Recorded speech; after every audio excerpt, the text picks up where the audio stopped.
Today on this episode of The Crossover, we will be discussing higher education in the United States. Is the system broken?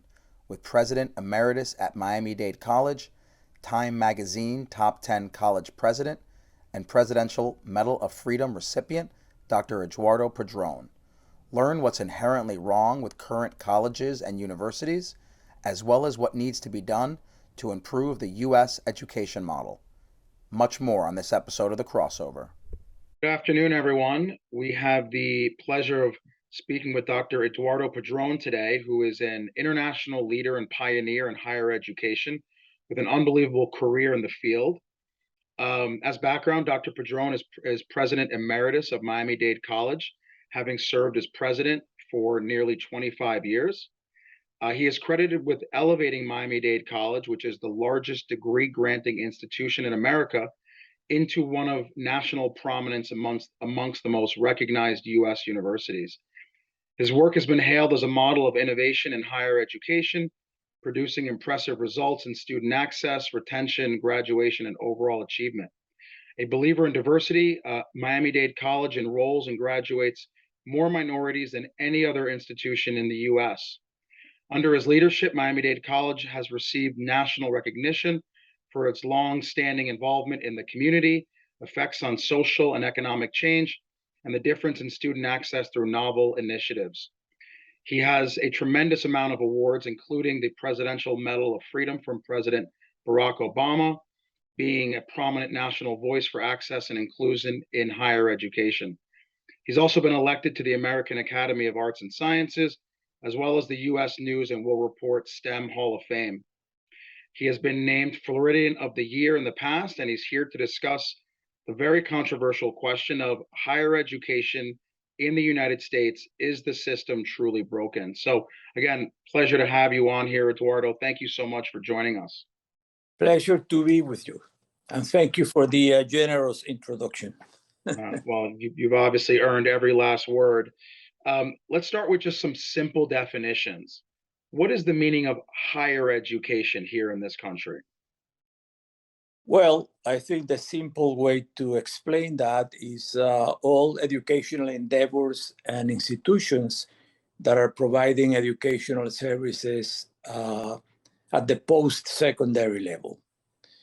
And that is a very long list. I think the United States higher education system is known for its diversity and the number of options that are provided that include not only the private institutions and the public institutions, but comprehensive universities, which include not only baccalaureate, but graduate school, the masters and doctorates, as well as professional schools.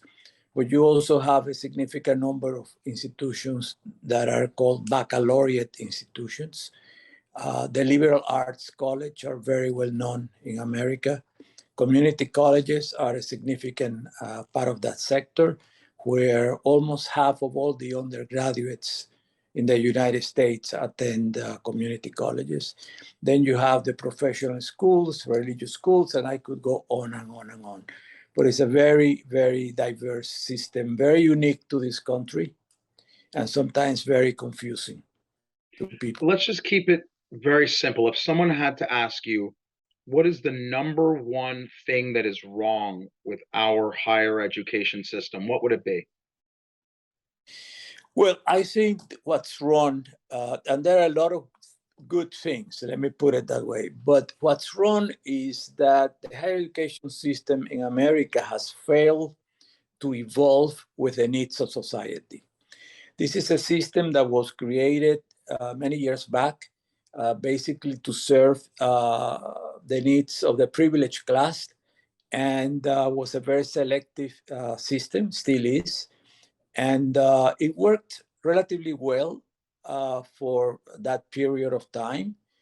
But the society has changed, as you well know. We have entered the knowledge economy, the innovation economy of the 21st century. And I feel the system has failed to move accordingly.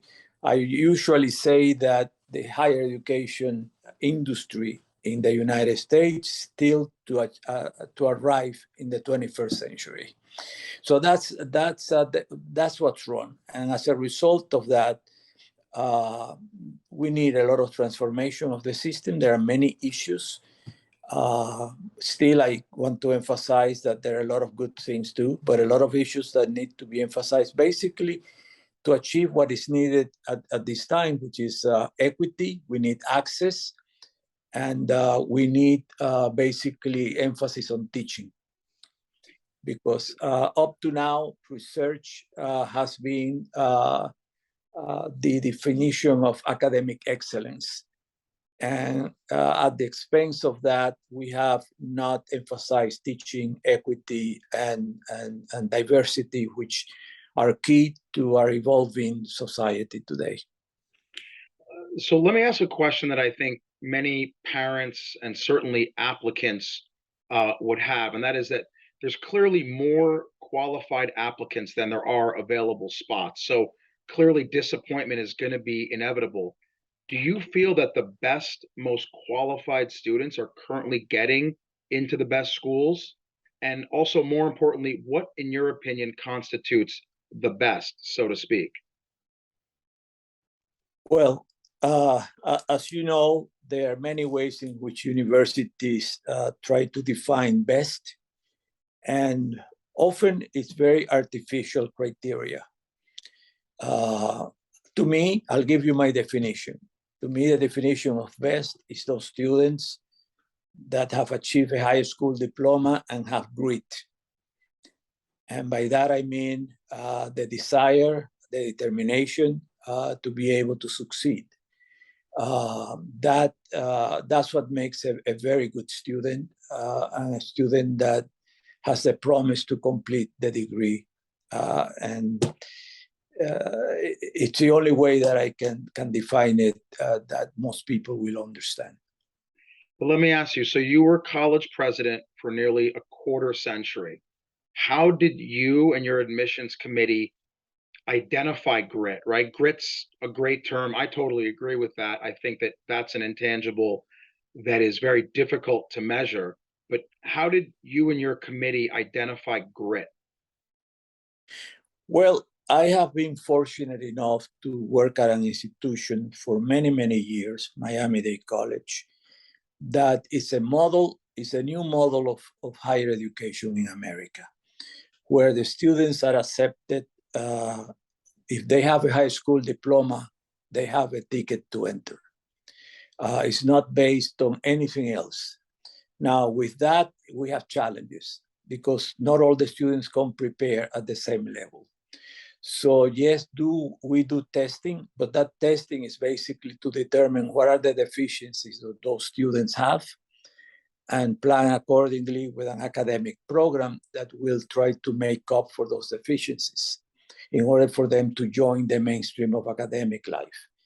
And what that does is to give all the students, whether they went to the best high school in town or whether they went to the not so good high school in town, the same opportunity. And it has worked for us.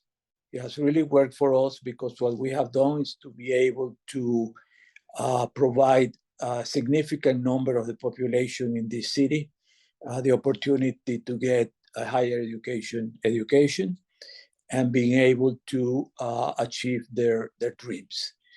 And that is a major task for us because these kind of institutions are under-resourced and do not have the same level of support. So it's always a struggle to be able to provide the students and fulfill the promise that we make them. But I'm proud to say that you take a place like Miami and Miami-Dade College, and it's hard to find a household in Miami that has not been touched by this institution. So equal access has been a sign of distinction for the college. And again, I acknowledge that presents a lot of challenges, but the challenges that we welcome and have been able to help a lot of students that otherwise would not have been able to make progress in our society. Now, many other schools, I would say most schools, focus upon these very objective variables, let's say GPA, SAT, ranking of the high school. What are your thoughts about those measures? Well, those are good measures. I think whether it's the SAT or ACT, the GPA, it's important.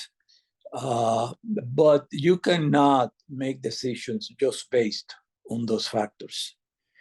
There are many students who come with the highest SATs or ACTs. They come with a high school GPA and a few other things. But I think it's very important to make sure that we find ways of determining what the potential for success of those students is.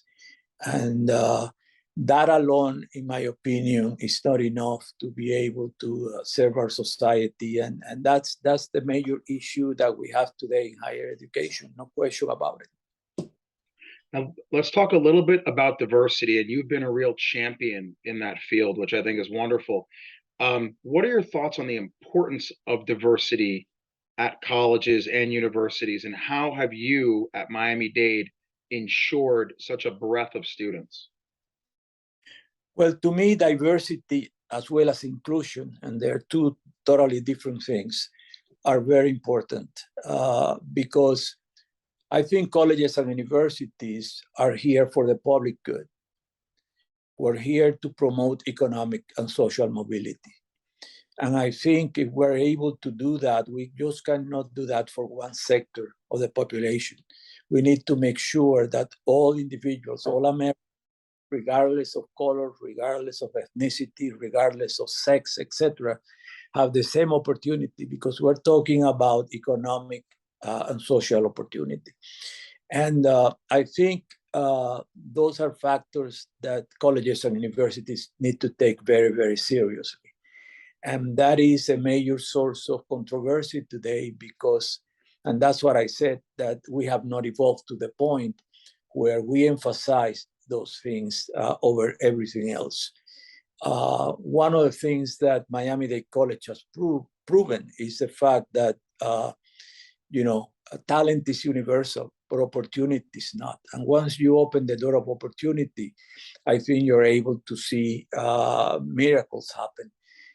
In this community of ours, which is a relatively new community for all American standards, we are proud to see that many of the professionals leading the way in their professions, whether it's in law or in banking or architecture, engineering, et cetera, are students who represent the diversity of our community, are students who graduated from the college, many of them being first-generation college students, being people of color, as they call it today, and people who just needed the opportunity to go to college. I am a best example of that. I came here as a refugee from Cuba, went and did the last year of high school, and I applied to 10 different colleges and universities in the United States. And I was rejected by all of them. And if Miami-Dade College at that time had a different name, it had just started, had not opened the doors to me, I would not be here sitting today talking to you.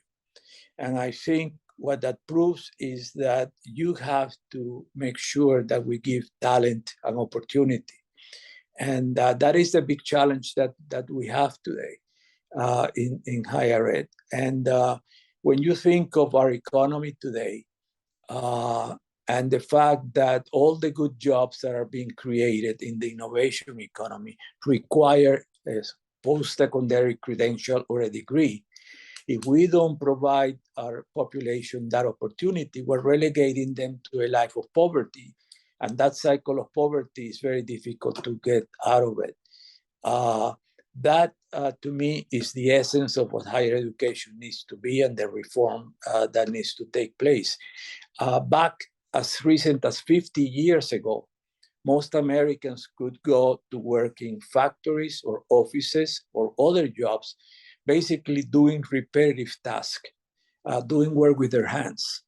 And that at that time, they could earn doing that a good wage that would allow them to raise their families, buy a home, a car or two, stay in a job for 30 years, and retire with a good pension. That's no longer possible in the United States today.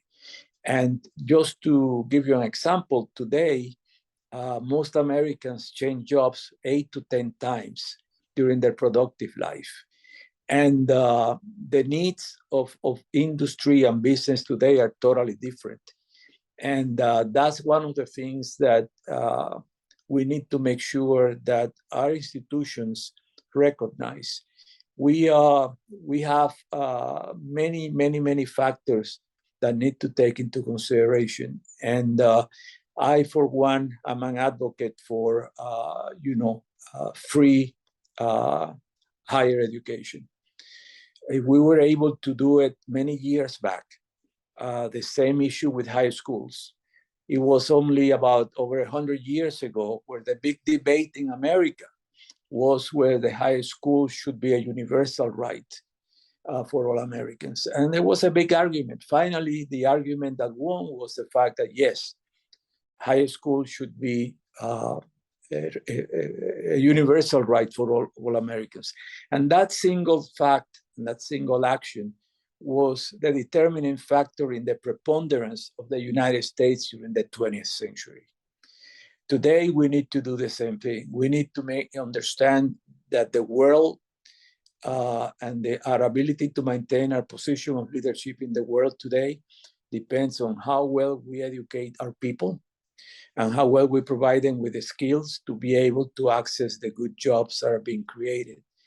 Today, there are over 6 million jobs in the United States that are begging for people with qualifications in fields such as data analytics, cybersecurity, supply chain, logistics, cloud computing, IT, artificial intelligence, robotics engineering, and we as institutions are not producing enough of these workers. I think we need to open the door more widely and be able to provide people with the opportunities to get the education they need to access these jobs. Well, let me ask you, just because you talk about the finances, and that leads into my next question, which is, college tuition keeps skyrocketing, absolutely through the roof. What are your thoughts on financial aid, and how should an applicant's fiscal standing be evaluated, if at all? I mean, how do these universities support all of their expenses? Something has to give. Obviously, to make college free, how are you funding these major universities, which have so many expenses? And then in return, how should an applicant's fiscal standing be incorporated into their application? Well, I feel that we need to separate the issue of cost from the issue of from tuition, because the fact of the matter is that tuition is out of control. Most Americans today cannot afford the tuition at most of the universities. Of course, there are exceptions. You have institutions like Miami-Dade College, and I keep talking about Miami-Dade College because that's the institution where I worked. But the tuition at Miami-Dade College is extremely reasonable. And with the Pell Grant, which is the federal grant that the government offers for students who are low income, the students are able to pay for their education and not get into debt. Very few of the students who graduate from Miami-Dade College have any kind of debt. So this is not so much of a complex issue. It's an issue of understanding that you need to have, of course, the resources to be able to provide an excellent education to the students. But there are a lot of issues today that are taking precedent. And one of the problems that we're facing is that academic excellence is defined by research activity. And that's costing institutions a lot of money. And I'm one of the people who propose that we decouple research from the rest of the university, because that is impacting our ability to provide good teaching. Today, at most universities, and there are many significant exceptions, the ability for the professors to get the ranking, the prestige, and the status, the least courses they teach, the more prestigious and the more status they have. And who end up teaching those courses are graduate assistants, who is cheap labor. And that's because the expense of maintaining the research function of the university is very expensive. And I have nothing against research. I think we should feel very, very proud of the work that the institutions done in research, but not at the expense of access, not at the expense of teaching, and the things that are so important for the evolution of our society today. Along that line, because we talked about that crazy skyrocketing tuition, what are your thoughts on the alleged price fixing scheme that they say is going on at many top institutions? Well, it seems to be true that has taken place. I think most institutions are thinking twice today before they engage in that kind of practice because of all the scandals and all the things that have been discovered. I don't believe that should be at any time part of the equation that governs the universities. But in fact, it's well known that some institutions have engaged in that, and there should be no tolerance whatsoever for that kind of practice. And what about, I definitely want your opinion on the 2019 college bribery scandal that was all over the news. That was a real wake-up call, because I'm sure that had been going on for decades, but only in 2019 was it out in the open. What are your thoughts on that event, and do you think that is a widespread activity? Well, I don't know whether it's a widespread activity today, but I think that event in 2019 have sent a lot of messages to universities who are having second thoughts as to those practices. The same with nepotism and legacy.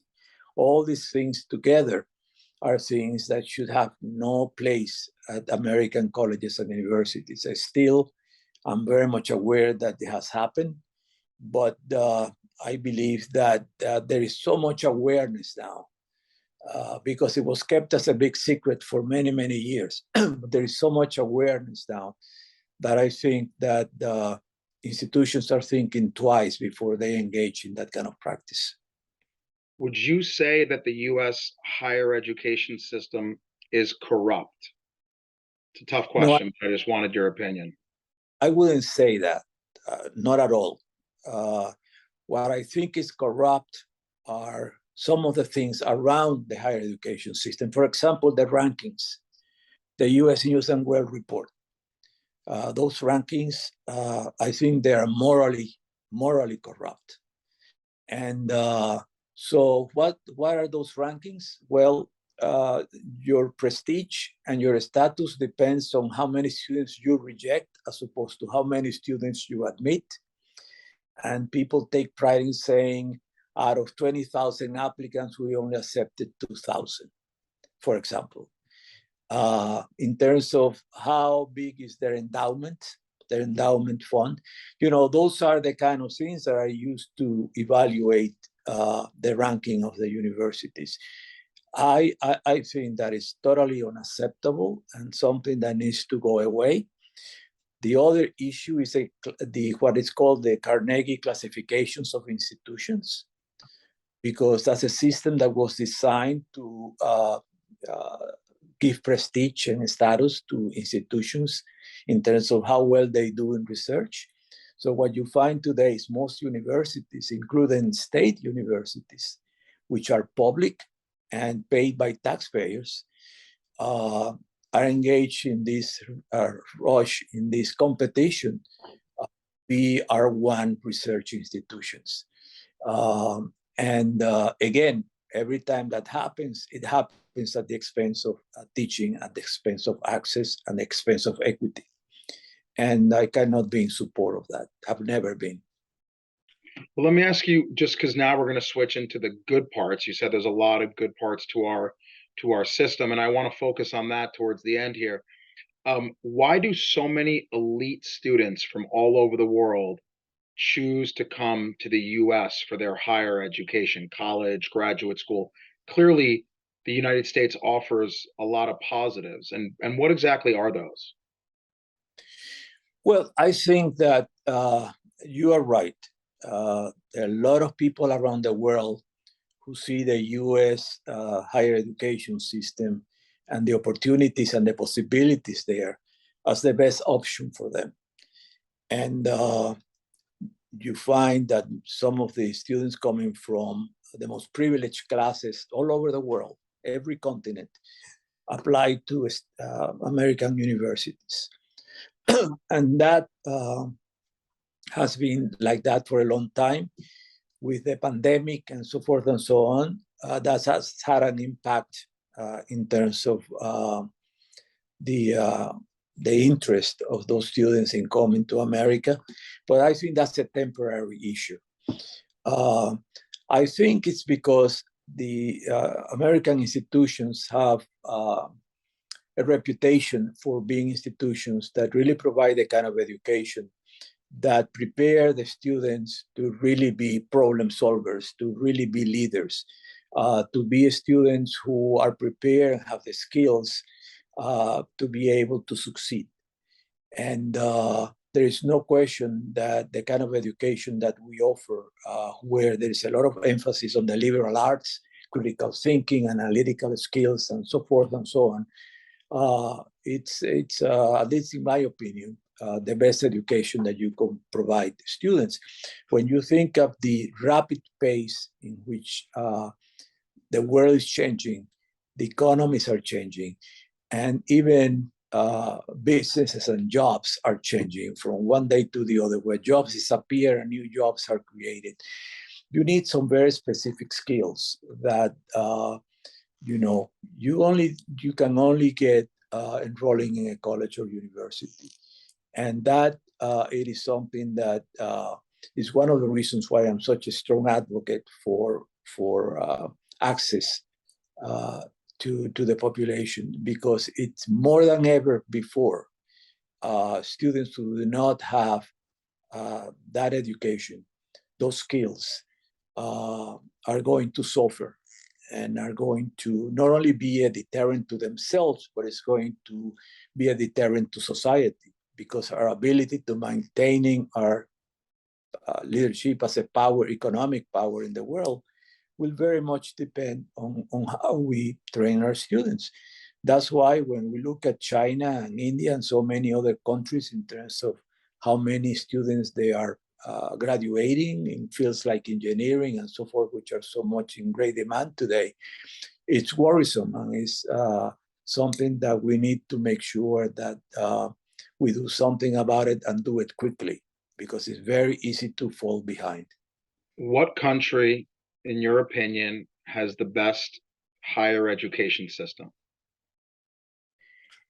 Doctor, it's very difficult for me to answer that question, because it all depends on what are the variables that you look at, what are the circumstances. Every country is different, the populations are different. You could have the best system if you restrict that system to the elite and to the privileged class. But if you have an open system where you give everyone a chance, or most people a chance, you have a different constituency, you have a different situation. So it's very difficult to do that. But there are countries that no matter how you think, have made significant progress. Places like, for example, Singapore is one of my favorite. And there are many others that I could mention. But I still feel that in spite of all its faults, in spite of all the shortcomings and all the work that we need to do in the United States, we have a system that I think is very competitive. It's a system that has empathy, and it's a system that basically has the potential to provide its graduates with the skills that will not serve them only today, but throughout their life as they evolved. One of the things, if I may add, is one of my concerns today is the fact that most of the system is designed to serve the 18 and 19-year-old graduates from high school. And today you have many people in the labor force because of the changing nature of jobs that in order to upskill or level up, they need to have opportunities.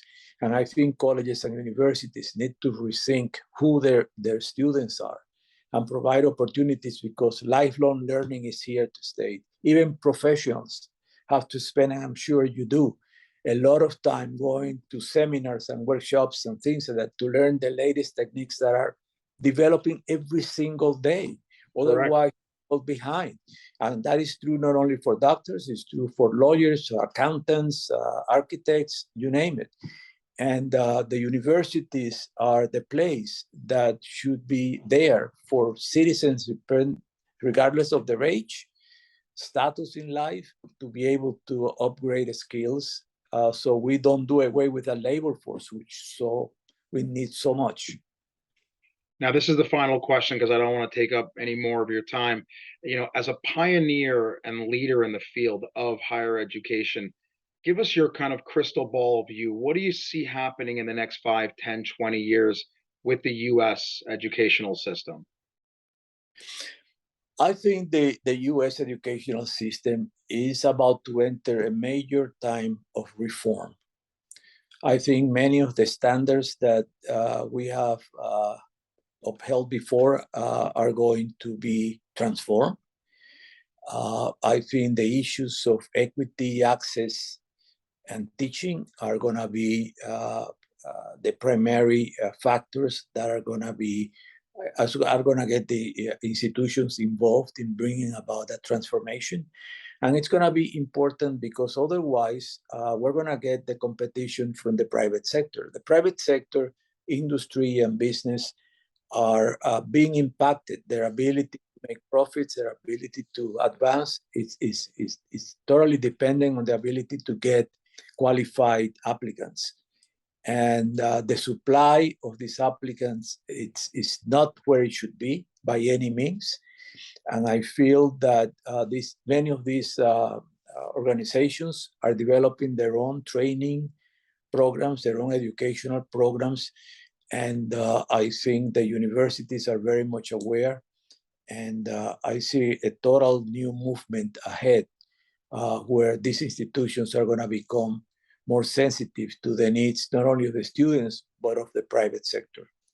Wow, that's really well said. And I want to thank you for just an unbelievable interview. I think that you've been such a role model for all universities really in this country. And I think you said it best when you said equity, access, and teaching. And I feel like as long as the universities keep those 3 priorities in line, I think everything else falls into place. So hopefully everything you're saying does occur, because I do think that, just like you said, there needs to be a real reform. But there are many positives to the system already, but can always work to be better. So again, thank you so much for your time. Very enlightening, and I really appreciate you spending this afternoon with us. Thanks to you. It's been a pleasure. Absolutely. Take care. Have a great weekend. You too.